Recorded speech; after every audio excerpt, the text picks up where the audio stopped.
orar ao Senhor.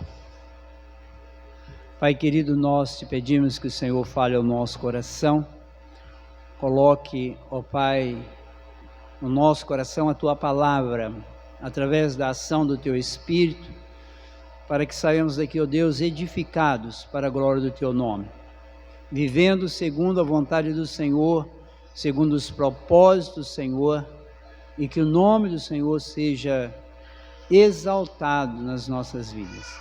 Toma as nossas vidas na Tua presença, usa da Tua misericórdia e que possamos, ó Pai, estar realmente fazendo a Tua vontade, segundo a Tua palavra. Que o Teu Espírito fale conosco. Nós te louvamos, ó Deus, e agradecemos no nome santo do Senhor Jesus. Amém. Marcos 14, versículo 43 e 52.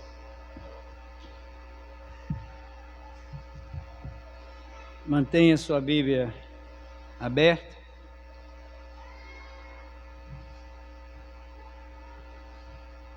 E acompanhe no decorrer da mensagem para que você possa consultar na palavra aquilo que está sendo pregado. Diz assim a palavra do Senhor: e logo falava ele ainda, quando chegou Judas, um dos 12, e com ele, vindo da parte dos principais sacerdotes, escribas e anciãos, uma turba com espadas e porretes. Ora, o traidor tinha lhes dado essa senha: aquele a quem eu beijar é esse, prendei-o e o levai com segurança. E logo que chegou, aproximando-se, disse-lhe: mestre, e o beijou. Então lhe deitaram as mãos e o prenderam. Nisso um dos circunstantes, sacando da espada, feriu o servo do sumo sacerdote e cortou-lhe a orelha. Disse-lhe Jesus: saístes com pedras e porretes para prender-me, como a um salteador? Todos os dias eu estava convosco no templo ensinando, e não me prendeste. Contudo, é para que se cumpram as Escrituras. Então, deixando-o, todos fugiram. Seguia-o um jovem coberto unicamente com um lençol, e lançaram-lhe a mão, mas ele, largando o lençol, fugiu desnudo. Meus irmãos, nós ainda continuamos na quinta-feira, só que agora é quinta-feira, já altas horas, já é tarde da noite. Jesus está chegando nos seus últimos instantes de vida, está encerrando seu ministério e as tensões aumentam. Os discípulos sabiam que ele iria morrer, ele já tinha passado por aquele momento de dor e de intensa angústia no Getsêmani, já tinha suado sangue, os discípulos já tinham dormido e não tinham vigiado e orado com ele. Ele sai do jardim já junto com os outros discípulos e chegou o momento do beijo da traição. Judas chega e é o momento do Senhor ser preso como um malfeitor qualquer. Chega um grupo de soldados, nós vamos falar isso mais na frente, e ele vai ser preso por soldados ímpios como qualquer outro salteador. Então, o Criador dos céus e da terra, agora, traído, ele vai ser preso e será abandonado por todos. Nós estamos, volto a afirmar, no final da quinta-feira. A partir daqui, Jesus é preso, Jesus vai ser levado diante do Sinédrio ainda naquela noite, vai ser julgado, vai ser uma noite tumultuada e uma noite cheia de problemas, e ele vai ser levado para julgamento. Então nós vamos ao texto. O texto diz aí no versículo 43, logo que ele falava ainda, quando chegou Judas, ele está saindo, nós vimos no texto anterior que ele estava num jardim, no Getsêmani, ou o lugar da prensa, com certeza uma área de algum amigo, de alguém rico, que tinha ali aquela área, e ele entrou nesse jardim, apenas com os 3 discípulos, Pedro, Tiago e João. E eles não conseguem ficar com ele, ele sai e está falando com os discípulos. Ele falava ainda quando chegou Judas, um dos 12, que ele vinha da parte e com ele vindo da parte dos principais sacerdotes, escribas e anciãos, uma turba com espadas e porretes. Aqui, meus irmãos, ele estava falando a esses 11 apóstolos, porque o 12º está chegando com os soldados, e Judas chega acompanhado desses soldados romanos e guarda do templo. Repare que aí fala em gente que tinha espada e gente que tinha porrete. Você fica assim, mas por que tinha gente que tinha espada e gente que tinha porrete?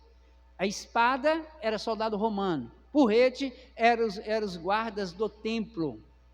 E quando nós vemos no texto, eles haviam sido enviados pelos líderes.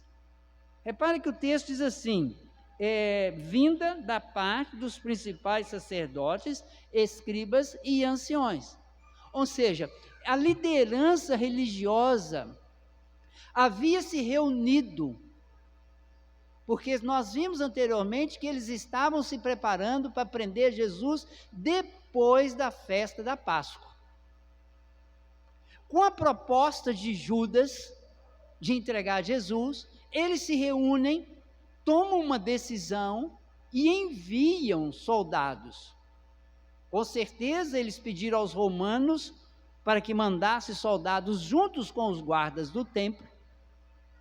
Por quê? Eles tinham medo de criar tumulto no meio da festa, e eles pedem os soldados romanos, e eles vão lá, e acompanhado por um grupo de pessoas, que segundo o texto de Mateus e o texto de Lucas, havia uma pequena multidão, um grupo de gente que foi junto acompanhar essa prisão de Jesus. Então eles tomam a decisão de prendê-lo. No versículo 44 e 45, se você ler aí, ora, o traidor tinha lhes dado uma senha, esta senha, aquele a quem eu beijara é esse, prendei-o e levai-o com segurança. E logo que chegou, aproximando, disse-lhe, mestre, e o beijou. O sinal que seria dado, meus irmãos, aqui você pensa assim, mas Jesus não era conhecido? Era. Mas eles estão no Monte das Oliveiras, estão no lugar escuro. Eles trouxeram, diz o texto lá de Mateus e Lucas, que eles trouxeram tochas. Naquele ambiente, naquela penumbra, Judas diz, olha, no lugar que lá, naquela escuridão, eu vou beijar ele, e na hora que eu beijá-lo, vocês podem prender, porque ele é quem deve ser preso.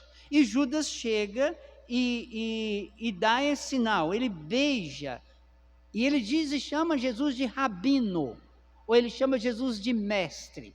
Era comum naquela época os rabinos serem beijados, cultura deles, beijavam no rosto. Então ele fala mestre e beija Jesus, mostrando assim a quem eles deviam prender. No verso 46, então eles deitaram as mãos e o prenderam.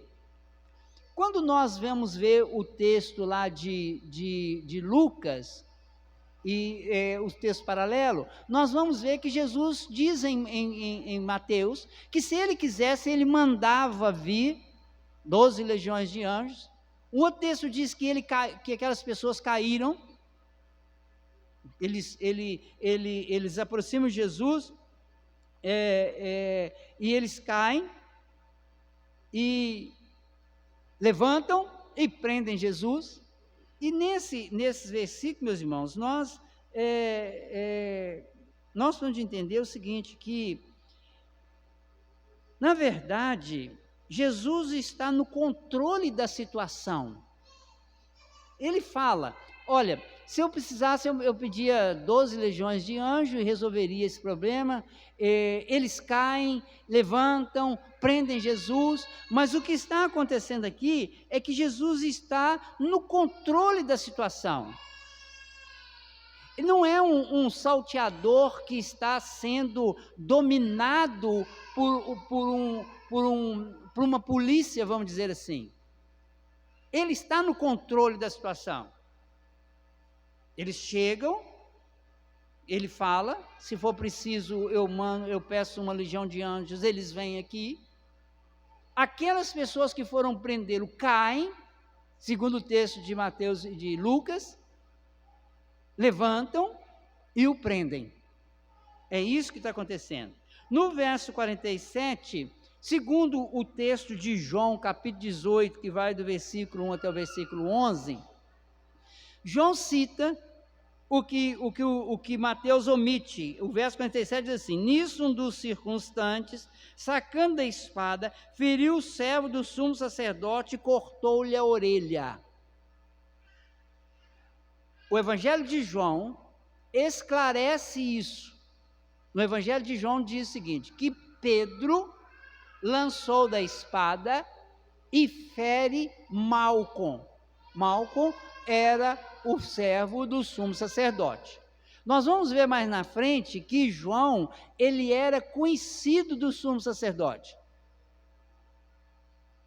Por isso que João vai citar o nome do servo e cita o nome de Pedro. Alguns dizem que João faz essa citação porque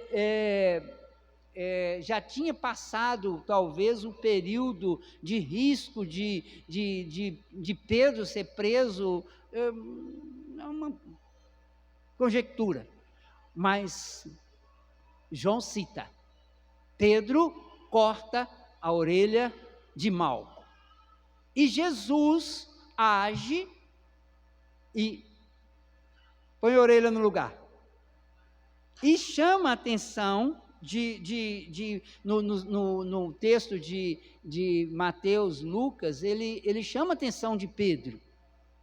Por que você está lançando mão à espada? O que está acontecendo aqui é para que se cumpra as Escrituras. E o versículo 48 aqui de Marcos diz: disse Jesus, saíste com espadas e porretes para prender-me como a um salteador?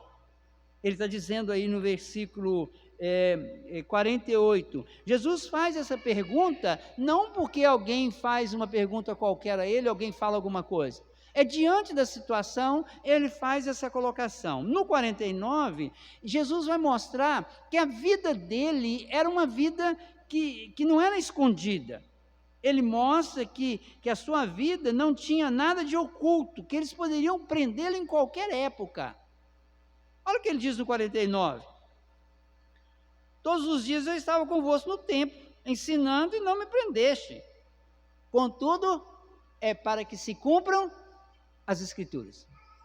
Ou seja, eu vivi uma vida que vocês poderiam me prender em qualquer época. E vocês não me prenderam. Mas isso tudo está acontecendo para que se cumpra as Escrituras. Então o Senhor mostra que a sua vida não tinha nada de oculto. A sua vida era uma vida aberta para que todo mundo visse. Ele não era um salteador, ele não era uma pessoa que tinha que ser preso daquela forma. Inocente. Em outras palavras, falando de forma bem clara, ele era um inocente. E dentro daquela situação ele fala isso. No versículo 51 e 52, meus irmãos, nós encontramos um texto que só se encontra aqui. Não tem outro lugar na Bíblia. Ninguém mais fala sobre isso. E diz o versículo 51 e 52, se você prestou atenção, que seguia o grupo que chegou, estava chegando por ali, um jovem coberto unicamente com um lençol. Na hora que eles prendem Jesus, no texto de Mateus e Lucas, diz que Jesus pede para que os seus apóstolos deixassem os seus apóstolos ir. E esse jovem enrolado num lençol, está por ali. E os soldados resolvem prender também o jovem.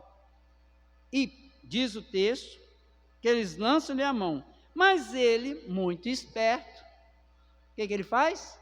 Larga o lençol e corre, foge. Irmãos,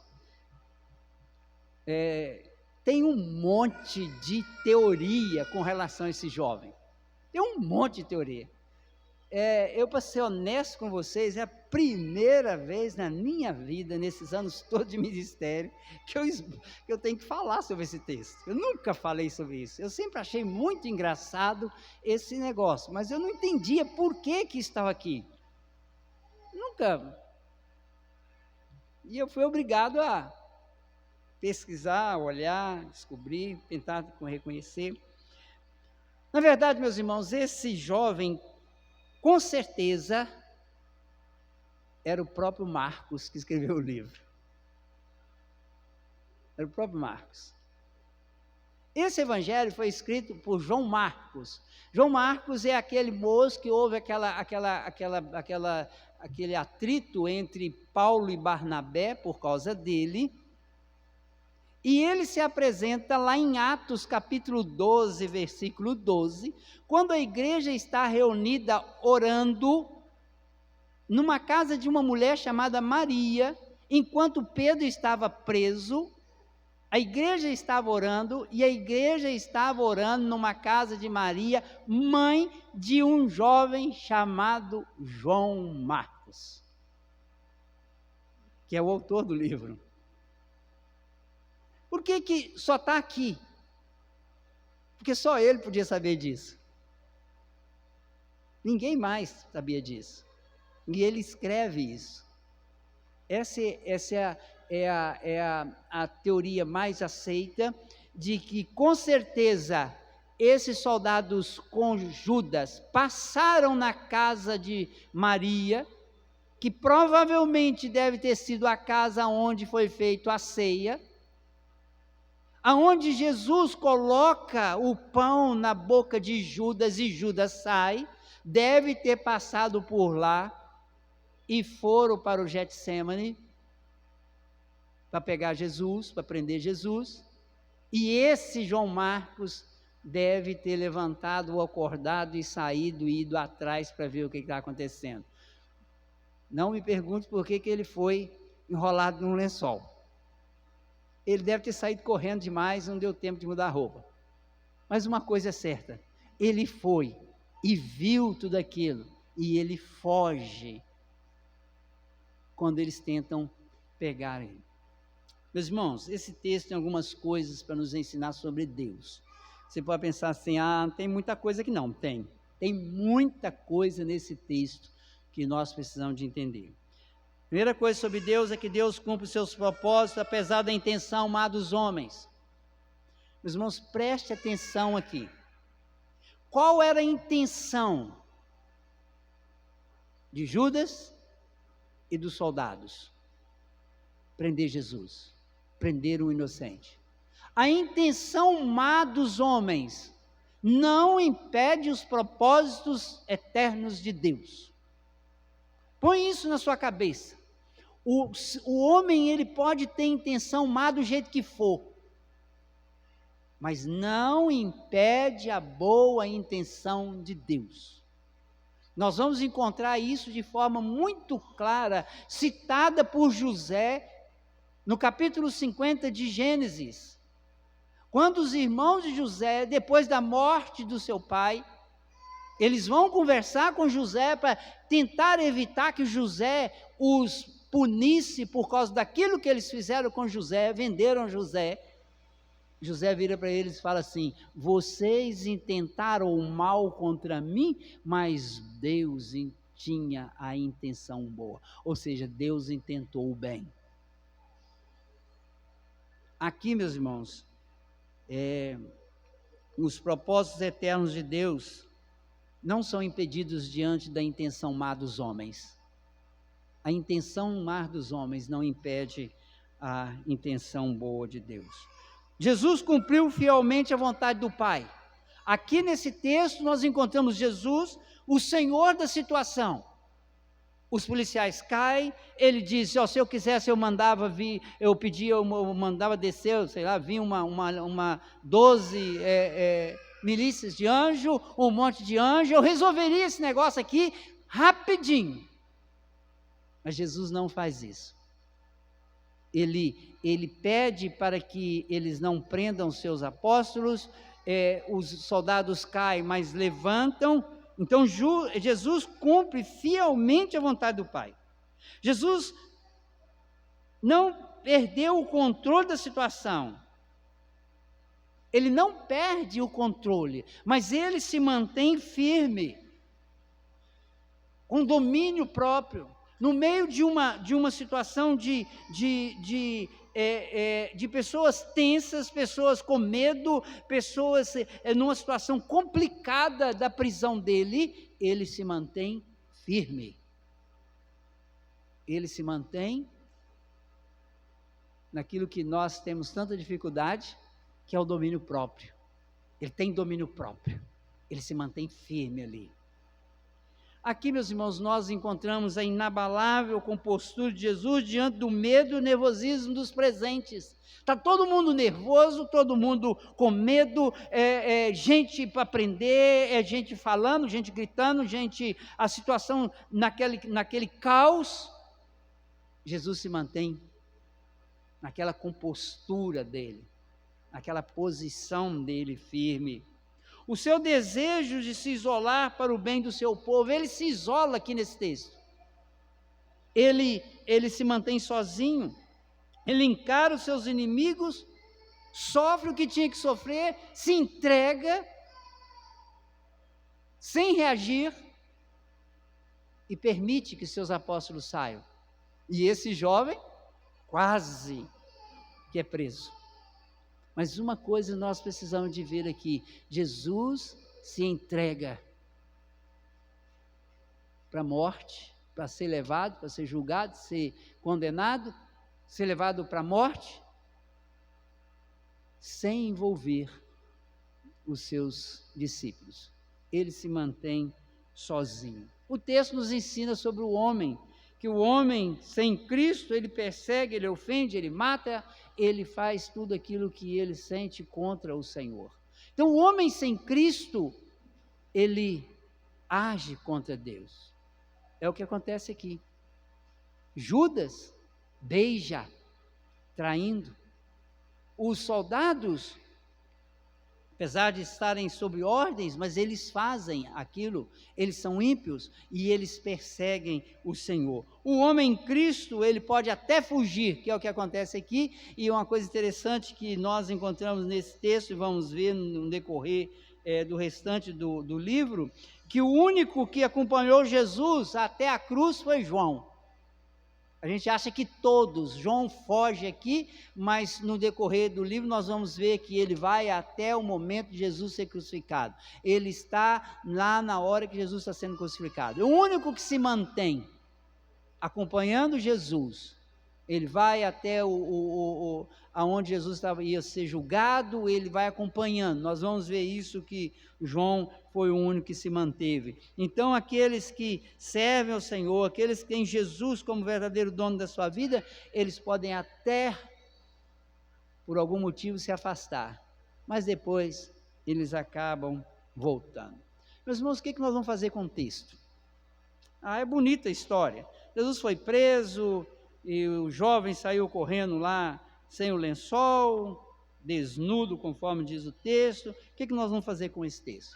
Primeira coisa, quero que você preste bem atenção nisso aqui. Você precisa entender que a intenção má dos homens no mundo, há uma intenção má dos homens no mundo. Você tem que entender isso. Nós vivemos num mundo de pessoas que são mal intencionadas. Elas são mal intencionadas. Nós vivemos num mundo em que as pessoas, a intenção do coração delas são más.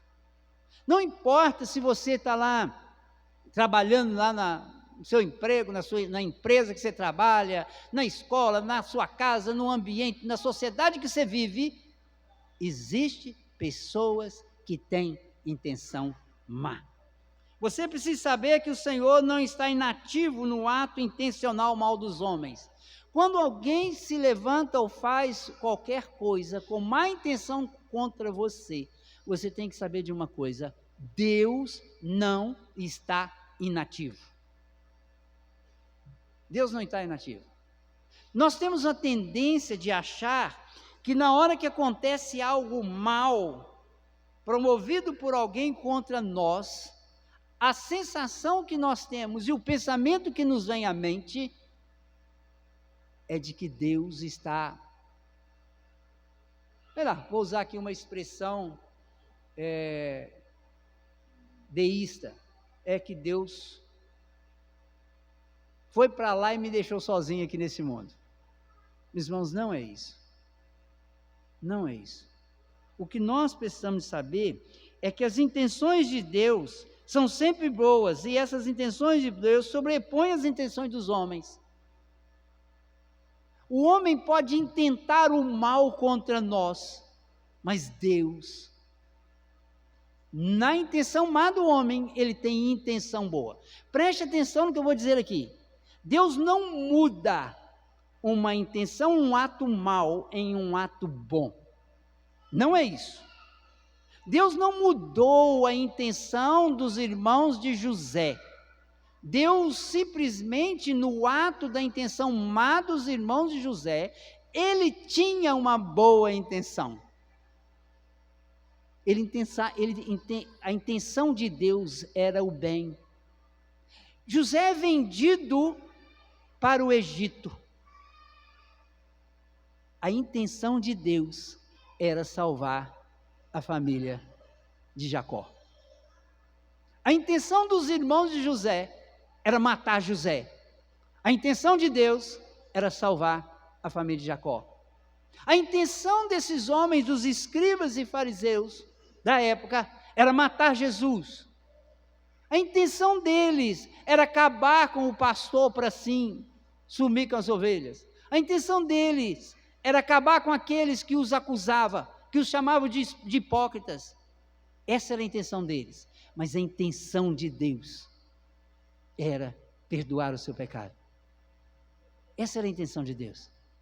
A intenção de Deus era restaurar todas as coisas. A intenção de Deus era trazer redenção.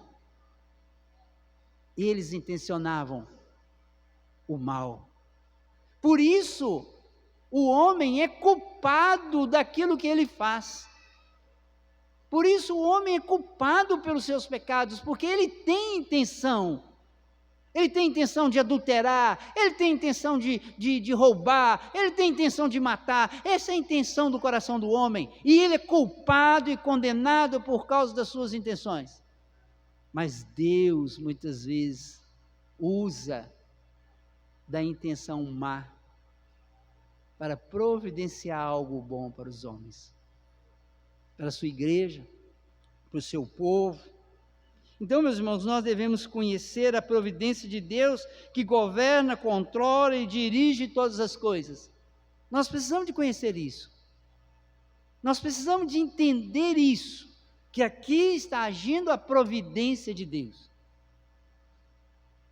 Eles tinham má intenção? Tinham.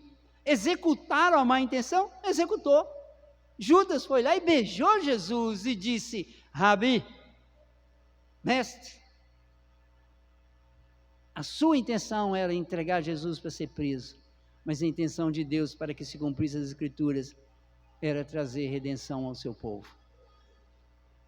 A comunidade do pacto, como nós vimos esses dias. A comunidade do pacto, daqueles que o Senhor fez um pacto ele. Nós não podemos, meus irmãos, nos assustar, nem ficar com medo diante dos maus intentos dos homens. Aqui tem uma questão muito prática. Você não pode se assustar com o mau intento dos homens. Às vezes nós ficamos meio apavorados, assustados, nós ficamos com medo. É muito comum quando ou então ficamos com raiva. pessoa vai lá e promove um negócio qualquer que você, nossa, pai, que isso? Ficamos assim surpresos, assustados, com medo, com raiva, com ódio. Meus irmãos, acaba com esses sentimentos.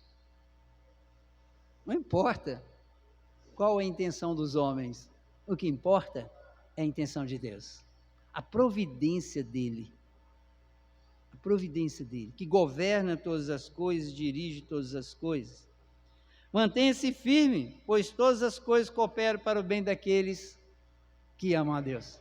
Mantenha-se firme, mantenha firme no caminho do Senhor, mantenha-se firme diante dos problemas, diante das lutas, dificuldades, não importa qual é a intenção, mantenha-se firme. E eu quero concluir dizendo o seguinte: a prisão de Jesus foi um momento terrível para o Senhor. É o Criador dos céus e da terra, que poderia ter pedido quantos anjos ele quisesse, poderia ter feito um sinal, ele só de falar que aqueles homens caíram, eles poderiam todos ter morrido ali, mas dentro da vontade decretada de Deus, o Senhor se submete àquela turba, ou aqueles homens que chegaram para prendê-lo. O Criador dos céus e da terra, Todo-Poderoso, aquele que fez com que o mar se calasse, aquele que ressuscitou mortos, aquele que enfrentou e expulsou aquela legião de demônios daquele gadareno, aquele que ressuscita a filha de Jairo, aquele que cura a mulher enferma, aquele que anda sobre as águas, agora se deixa levar por uma turma de pecadores que tinha má intenção com ele. Ele se entrega e ele faz isso para cumprir a vontade decretada de Deus. Ele não se importa com aquilo que vai acontecer com ele, mas ele vai fazer a vontade de Deus. Este momento nos ensina muito na nossa vida, meus irmãos. Esse momento da morte de Cristo, da prisão de Cristo, nos ensina muito. Deus está nos ensinando que Ele controla todas as coisas, que Ele é Senhor sobre todas as coisas, e que nós não precisamos de reagir com espada diante da má intenção dos homens. Nós não precisamos reagir com espada, como Pedro reagiu, porque o Senhor está controlando todas as coisas. E no final, nós vamos ver que todas as coisas cooperam para o bem daqueles que amam ao Senhor. Todas as coisas cooperam. Que nós possamos entender isso. Se Deus te livrar e nos livrar de momentos ou de pessoas que têm má intenção conosco, louve o Senhor. Mas se Deus permitir que você passe por momentos em que, às vezes, a gente passa, pessoas que talvez entram na nossa casa, a gente vem para a escola dominical ou para o culto, e quando chega em casa, a casa está arrombada e levaram um monte de coisa, que dá uma sensação horrível no coração da gente. Nós já passamos por isso. Talvez você já tenha passado por isso. Você sair na rua e falar: gente, eu tinha certeza que eu tinha largado meu carro aqui. E você roda de um lado para o outro: não, mas estava aqui, ué. Eu vim de carro. Aí você, roubaram. Irmãos, se dá uma sensação tão terrível. E quando alguém vem e te acusa de alguma coisa que você não fez, inocência, irmãos, a intenção má dos homens não impedem a providência e a intenção boa de Deus. E Deus, às vezes, enquanto o homem tenta o mal sobre a sua vida, Deus tem a boa intenção sobre a sua vida. Que o Senhor nos ensine isso. Que o Senhor não nos deixe ficar temerosos diante dessas verdades. E que esse acontecimento na vida do Senhor Jesus nos ajude a suportar esses momentos difíceis, porque no final eles são para o nosso próprio bem. Curva a sua cabeça, ore ao Senhor, faça um momento de reflexão, faça um momento procure lembrar se algum dia você passou por momentos como esse, procure refletir se você está passando, e peça ao Senhor, fala: Senhor, tem misericórdia, me ajude a entender qual é a vontade do Senhor na minha vida.